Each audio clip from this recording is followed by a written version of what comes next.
Now the U.S. black president's election twice reveals the upper hand failing these reactionaries, but also the emerging open terroristic dictatorship of the most reactionary, most chauvinistic, and most imperialist elements of finance capital, as Dimitrov defined fascism.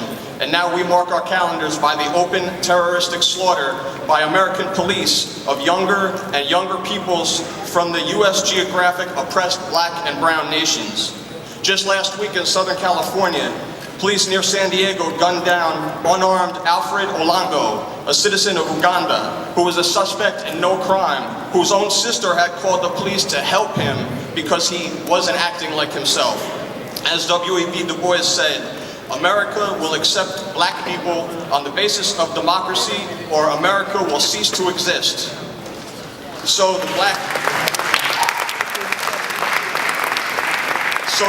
national liberation struggle has always been the forefront of anti-imperialism in the United States, as well as cultural revolution, at least. We will be voting to defeat Trump and keep the primary enemy in this time, place, and condition from gaining power.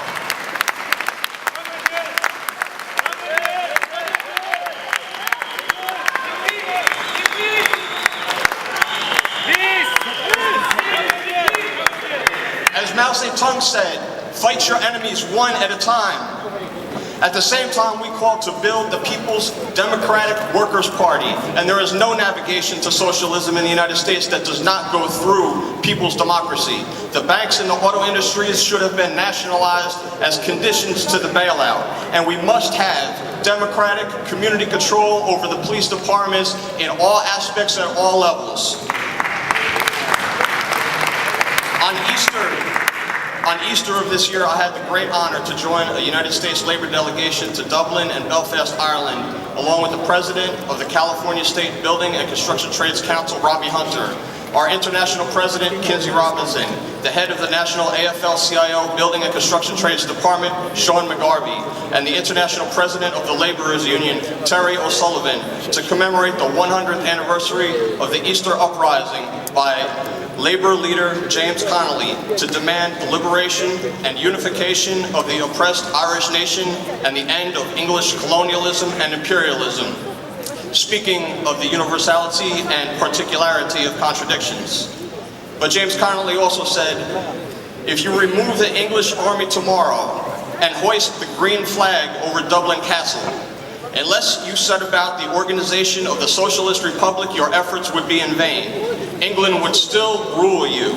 She would rule you through her capitalists, through her landlords, through her financiers, through the whole array of commercial and individualist institutions she has planted in this country and watered with the tears of our mothers and the blood of our martyrs.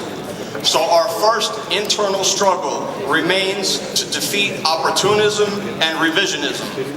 And as a dual Irish citizen myself, I do not mind saying that Ireland joined Scotland and London in opposing the English fascist-led anti-immigrant worker Brexit. And I see that the day before yesterday, one of these stinking UKIP Brits got introduced face first to the hardwood floor. On September 11th of 2001, I was working on a roof con tres de mis vecinos mexicanos, with three of my Mexican neighbors on the New Jersey coastline across from Manhattan, New York City, where we could see that morning the smoke pouring across the horizon. And we looked at each other and put our hammers down. And one of them said simply, "Bush."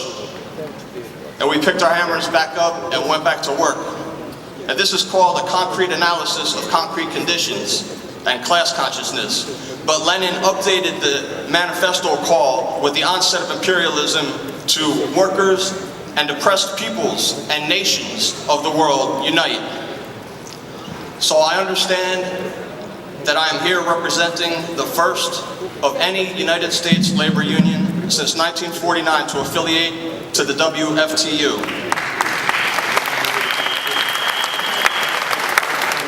We are workers, we will find a way. Death to white supremacy, death to imperialism. All power to the workers, all power to the people. An injury to one is an injury to all. Long live the international working class. Interviewing Smith Clifford from the United Union of Roofers, Waterproofers and Allied Local 36 on the current South African unrest on students in universities. And this is what he had to say. Well, I was just thrown out of Rutgers University in New Jersey 25 years ago for protesting against the tuition increases at that time, and so I understand entirely and support entirely the demands of the students for free public higher education. Higher education is a democratic right to all people. It's not a commodity to be bought and sold to people that have money and availability. The steps that the students are taking has been forced upon them by the administrations and people that are in the positions to make these decisions and are trying to take access to education away from the poor and working people, and so we 100% support the students and all of their demands. Thank you so much. Thank you. Cassia Prulu, Tell the Journalist, Durban.